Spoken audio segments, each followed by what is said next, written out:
Hey everyone, welcome to tonight's story. If you believe love can rise from chaos, or if you've ever seen someone's pride crumble in the face of real affection, make sure you hit like and subscribe, and tell me in the comments where you're watching from. Because what you're about to hear isn't just another love story. It's a reminder that sometimes fate doesn't whisper, it shouts, even when we try not to listen. The day King Ji-hoon married Amara Johnson, half of Seoul gasped, and the other half opened their phones to watch the drama unfold in real time. He was the youngest CEO in Myriteka's history, the kind of man who looked too perfect to touch, sharp suit, sharp words, a reputation built on precision. And she, the woman who stood beside him in a white gown embroidered with Ghanaian gold threads, was everything the tabloids didn't understand. Black. Foreign. Fiercely unbothered by the whispers slicing through the air like knives. But beneath the dazzling lights and the shutter clicks, there was no fairy tale, only a secret buried deep in Ji-hoon's chest, and a promise he'd made to a dying woman that he couldn't walk away from.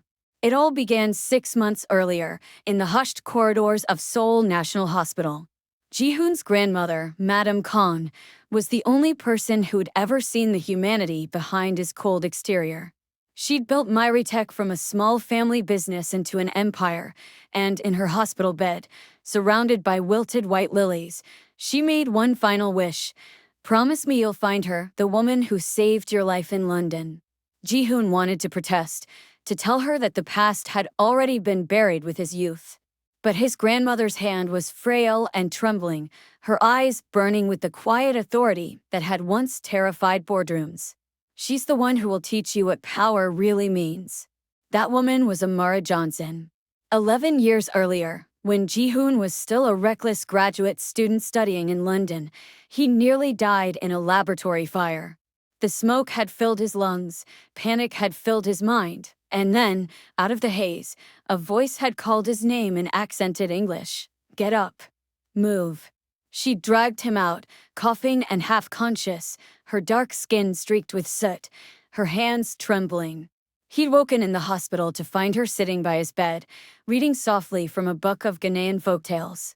For 3 weeks, they'd shared coffee, laughter, and something fragile that could have become love. But when his mother found out, when she saw pictures of her son with that black foreigner, the calls stopped. The funding stopped. The relationship ended with a message that said only, "I'm sorry." Now, years later, Ji-hoon stood outside a tiny art gallery in London's Brixton district, the address his grandmother's lawyer had handed him. Inside, Amara was painting barefoot, hair tied in a scarf, her skin glowing under warm studio lights. The years had changed her, but her eyes were the same, full of life, full of stories. She didn't recognize him at first, not until he said her name the way he used to. Amara. Her brush froze midair. Silence filled the room like the pause before a storm. "Why are you here?" she asked finally, voice low, wary. "Because I made a promise," Ji-hoon said. "To who?" "My grandmother. She's dying." There was no joy in the reunion, only confusion, tension, and the faint echo of everything they'd left unsaid. When he told her what his grandmother had asked, that he marry her, Amara laughed, a soft, incredulous sound. "That's not love. That's charity wrapped in tradition." He tried to explain that it wasn't about saving face, that it was about honoring the woman who'd raised him, but even he knew how it sounded: cold, transactional, ridiculous. Still, when he left her that night, she was the one who called him back. "If your grandmother wants peace before she goes, I'll help her find it," she said quietly. "But I won't pretend." And that's how their arrangement began, a contract marriage signed not in passion, but in obligation. 3 weeks later, in a private ceremony overlooking the Han River, Ji-hoon placed a diamond ring on Amara's finger, while reporters outside screamed questions through the gates. His fiancée, Han Min-seo, the senator's daughter, had gone live on national TV the night before, crying, accusing him of betrayal. Stocks plummeted. Shareholders panicked. But Ji-hoon didn't flinch. His grandmother smiled from her wheelchair, fragile but satisfied. "You chose the right kind of scandal," she whispered. "The first months were unbearable." Ji-hoon buried himself in work, pretending his new wife was invisible. Amara, determined not to be pitted, kept to herself, spending her days sketching in the sunroom or cooking dishes no one in the Kang household recognized. The house staff adored her quietly, but the media called her the accidental bride. Every headline twisted her identity into something ugly. CEO's foreign wife causes stock drop. From London street artist to Korean billionaire's bride. But when Madame Kong passed away 2 months later, everything changed. Ji-hoon found Amara sitting by the old woman's portrait, crying silently, her hand on the chair where his grandmother used to sit. "She told me to take care of you," Amara said without looking up. But I think she meant the other way around. For the first time, Ji-hoon didn't have an answer. He just stood there, realizing how much of his life had been built on silence and duty. Slowly, the walls began to crack. He started noticing the small things, the way she hummed when she painted, how she pronounced his name with a soft Ji-hun that made it sound gentler. One evening, after a disastrous board meeting where directors mocked his public image problem, he came home furious, ready to drink himself numb. Instead, he found Amara waiting in the kitchen, apron dusted with flour. "You look like someone who forgot to eat," she said, sliding a bowl toward him. The smell of jollof rice filled the room. "Try it." It was simple, unpretentious, warm, and for some reason, it broke him. He laughed. Then he cried. And Amara, who had once sworn never to comfort him again, placed her hand over his and said, "It's okay to stop pretending you're fine." From that night, something shifted. He started walking her to her studio every morning.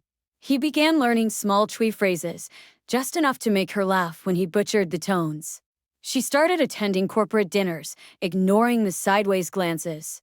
The tabloids still called her the wrong bride, but Ji-hoon found himself thinking, maybe wrong was what he needed all along. And just when their fragile peace began to feel real, an envelope arrived sealed with the Kang family crest, delivered by his mother's assistant. Inside was a single photograph, Amara, stepping out of her studio with another man, smiling. Beneath it, a note written in his mother's elegant hand. "You may have married her, but you'll never truly have her." That was the moment everything started to unravel. The photo sat on Ji-hoon's desk for hours before he moved. A single image printed on glossy paper, Amara stepping out of her studio, laughing beside a man he didn't recognize. Her head tilted back, sunlight glinting off her earrings, the kind of unguarded smile she'd never given him. At the bottom of the photo, his mother's handwriting slanted across the page in cruel elegance. "You married a mystery, not a wife. Don't let her destroy you too." For the first time since their marriage, Ji-hoon didn't go home. He drove through Seoul's midnight rain, the city lights slicing across his windshield like blurred regrets. He thought about calling her, about demanding answers, but every time he imagined her voice, calm, unafraid, it made him angrier. Not because he believed she'd betrayed him, but because a part of him realized how much her laughter mattered to him now. How much it hurt that it wasn't his doing. When he finally walked into their penthouse at dawn, Amara was waiting in the kitchen, wrapped in a robe, barefoot, a mug of tea steaming between her palms. "You didn't come home," she said quietly, not accusing, not emotional, just stating. Ji-hoon dropped the photo on the table between them. "Who is he?" Amara looked down at it, then back up at him with an expression that was neither guilt nor surprise. "That's Kwame, my cousin. He was visiting from Ghana." Her voice was steady, but something flickered behind her eyes, weariness, not deceit. "Your mother sent that, didn't she?" He didn't answer. "He didn't have to." She sighed. "I told you before, Ji-hoon. I didn't come into your life to play games. But your family seems addicted to them." She pushed the photo back toward him. "If you're going to let a piece of paper decide what you think of me, then maybe your mother was right. You don't know me at all."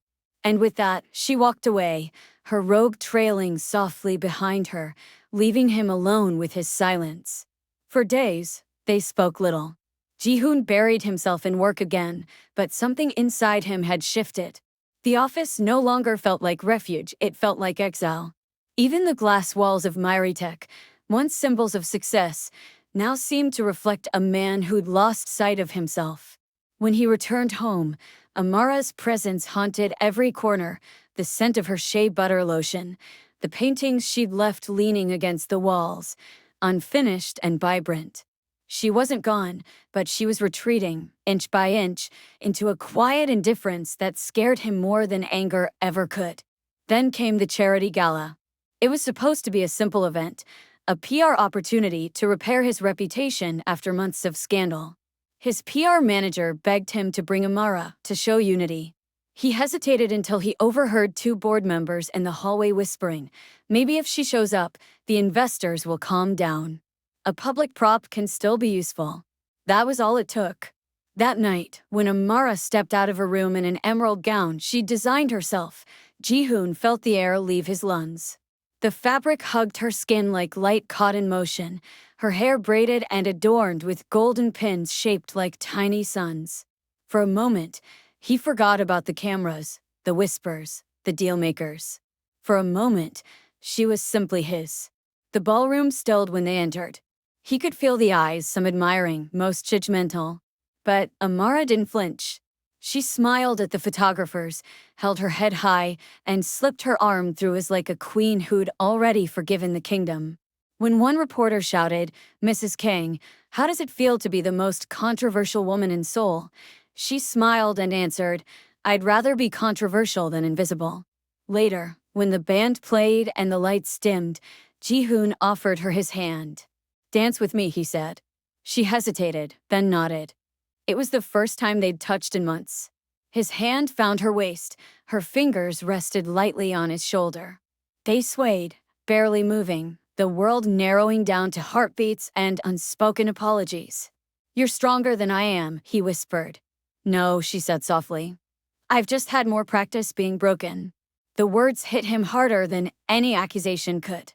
And for the first time, Ji-hoon realized that the woman standing in his arms wasn't the stranger his mother feared. She was the mirror he'd spent his whole life avoiding.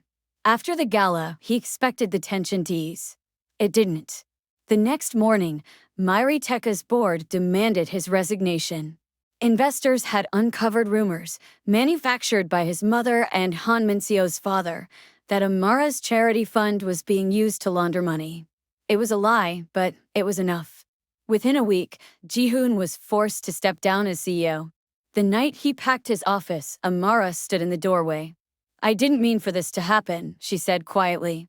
He looked up from his desk. "It's not your fault." "Yes, it is. If you hadn't married me." "Don't," he interrupted. "Don't you dare finish that sentence. I made my choice." He walked over, took her hand, and for once, there was no distance between them. "I thought marrying you was a mistake," he said.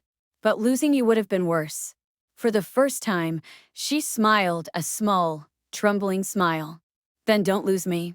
That night, for the first time since their wedding, they shared a bed, not as strangers, not as a contract, but as two people who had both been lonely for too long. The morning after, the sunlight spilled across the sheets, and Ji-hoon woke to find Amara painting by the window, her back bare, her body wrapped in one of his shirts. The canvas before her was unfinished, a storm of gold and gray, but the energy in her strokes was electric. "What are you painting?" he asked. "Freedom," she said without turning. But freedom, Ji-hoon soon realized, wasn't meant for both of them. That evening, while he was out meeting with a former colleague about a possible business venture, Amara disappeared. No note, no call, just silence.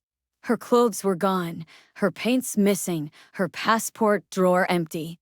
On the dining table, beneath a half-finished cup of tea, lay a letter. "Ji-hoon, I've watched you fight battles that were never yours to begin with.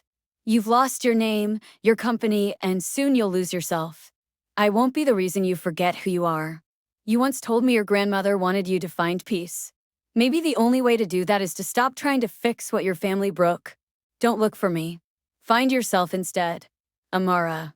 The handwriting was elegant, calm, so calm it enraged him. He drove to the airport, the docks, every hotel that might hide her. Nothing. By dawn, he was sitting in the same spot she'd left him, the letter crushed in his fist, surrounded by the ruins of everything he'd built. Outside, The first snow of winter began to fall over Seoul, soft and soundless. Ji-hoon looked out at the city and whispered the truth he'd been avoiding since the beginning. He hadn't married the wrong girl. He'd just realized too late that she was the right one all along. They say grief has many stages: denial, anger, bargaining, despair. But for Kang Ji-hoon, it became something quieter, heavier. It became routine. Months slipped into a year since Amara's disappearance, and Seoul moved on without him.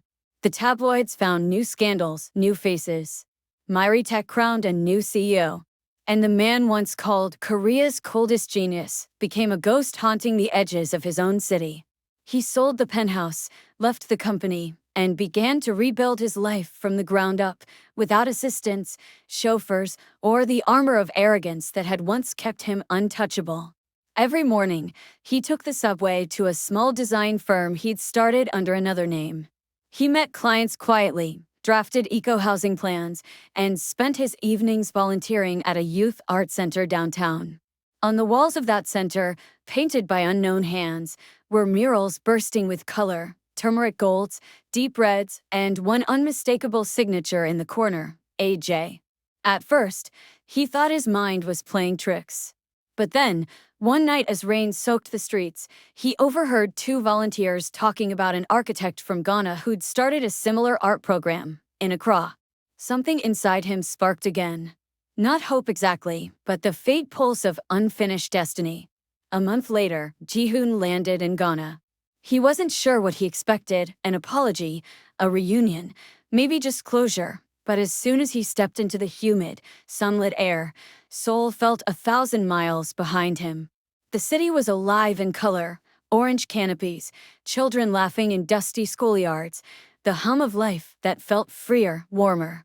He followed the address written on the back of a brochure: a Kojua Arts Foundation, and when he arrived, the laughter of children filled the courtyard. Then he saw her. Amara stood at the center of it all, surrounded by a circle of kids, her hands covered in paint, her smile radiant. She was dressed simply: a linen dress, a scarf tied loosely around her neck, but she glowed with the kind of peace he'd never seen before. It hit him then. She hadn't run from him. She'd run to herself. For a long moment, he didn't move. He just watched her laugh, watched the life she'd built without him, proof that she had never needed saving. When she finally noticed him standing there, her expression froze. The brush slipped from her hand. "Ji-hoon." He nodded once. "You said not to find you. And yet you did." He smiled faintly. "I'm not sure I found you. I think I found the part of me that could finally understand you." Silence settled between them, soft and heavy. The children scampered off toward the back garden, leaving them alone under a wide mango tree. "You look different," she said. "So do you," he replied. "Happier." "I am. I can see that." He hesitated, then handed her a small envelope. "It's not what you think. No lawyers, no contracts. Just this." Inside was a check, but it wasn't written to her. It was made out to a Kojua Arts Foundation. "It's for your school," he said. "To build more classrooms, buy supplies. No conditions. Just gratitude." Amara's eyes softened, though her voice remained steady. "You always think love is something you give away in envelopes and gestures." "Not anymore," he said quietly. "I'm just trying to spoil the woman I married, if she'll let me." Her laughter came like sunlight breaking through a storm. "Spoil me? Ji-hoon, you already did. You spoiled my plans, my peace, my solitude." He took a step closer, the air between them tightening. "Then let me spoil your forever too." She looked away, her expression unreadable. "Do you even know what that means?" "It means I don't want to fix you. I don't want to own you. I just want to stand beside you. Build something that isn't made of glass or expectation." For the first time in years, Amara saw something in his eyes that hadn't been there before: humility, peace, and something deeper, quieter: truth. She exhaled slowly. "You're late, Ji-hoon." "I know," he said. "But I came anyway." And that was all it took. They spent the following weeks rediscovering each other, not as CEO and wife, but as two flawed people learning how to breathe again. He helped paint murals, learned to make kenki from her students, and taught her a few clumsy Korean phrases that made the children laugh.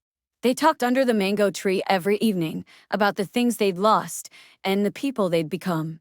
One night, as the sky bled into violet, Amara asked, "What will you do when you go back to Seoul?" He turned to her. "Who said I'm leaving?" She blinked. "You have a company, a legacy." He shook his head. "Legacy is what you leave behind. I'd rather live something worth staying for." The next morning, the children arrived at school to find a surprise, a new building rising beside the old one, its foundation stones engraved with names in both English and Korean. On the first stone, Ji-hoon had carved the words himself, "For the woman who taught me that love is not about control, but surrender."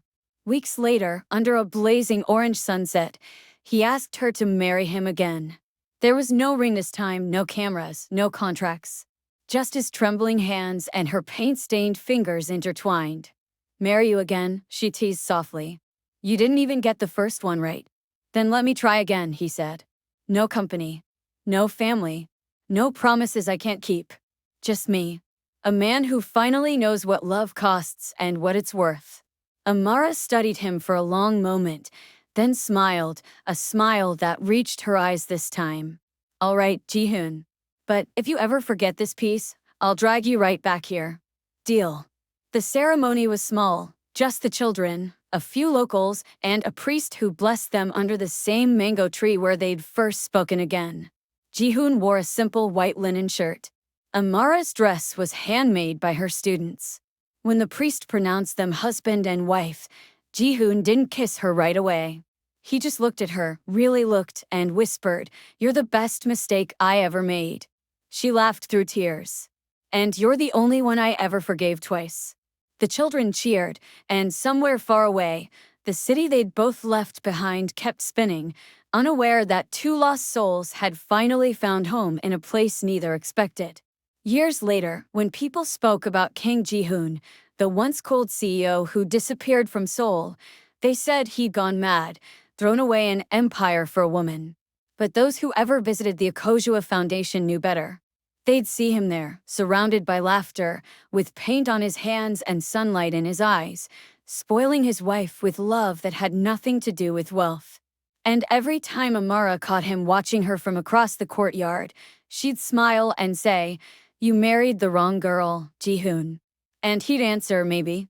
But she turned out to be everything I was missing.